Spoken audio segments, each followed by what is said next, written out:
Ang iyong pagiging natatangi ay maganda at hindi mo kailanman dapat ihambing ang iyong sarili sa iba na para bang iniisip mo na hindi ka ginawang kasing buti o ganda. O na ang iyong personalidad ay hindi katulad ng sa iba dahil palagi kang tinatanggihan. Patuloy mong nararamdaman na marahil ako ang may problema, hindi ako sapat na kaibig-ibig, hindi ako sapat na maganda, hindi ako sapat na nakakatawa, hindi ako sapat na matalino. Ang dyablo ay sinungaling. Naway lumisan ngayon ang lahat ng kawalan ng kapanatagan sa pangalan ni Jesus. Sinasabi ng Diyos ngayon, ikaw ay napakahalaga, ikaw ay napakagandang ginawa ng Diyos, ikaw ay kaibig-ibig dahil si Jesus ay nananahan sa iyo. Higit pa sa sapat ang iyong pagkatao. Ikaw ay anak ng Diyos. Ikaw ay mahalaga sa paningin niya.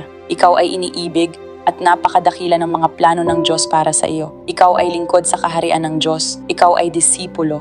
Ikaw ay tulad ng isang bata, ikaw ay mapagpakumbaba, ikaw ay dalisay, ikaw ay mapagpasensya, ikaw ay mabuti, ikaw ay puspos ng pananampalataya, ikaw ay maamo, at ikaw ay may pagpipigil sa sarili. Ikaw ay isang nagtatagumpay, at ikaw ay isang leon at leonang naglalakad sa autoridad at tinatapakan ang dyablo araw-araw. Ikaw ay nagbabago ng mundo at ikaw ay pagpapala sa lahat ng iyong nakakasalamuha.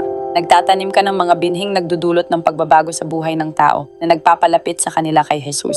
Mas mabuti ang mundo dahil sa iyo at lalo pang sisilay ang liwanag nito dahil sa iyo sa bawat araw na ikaw ay naririto sa mundo.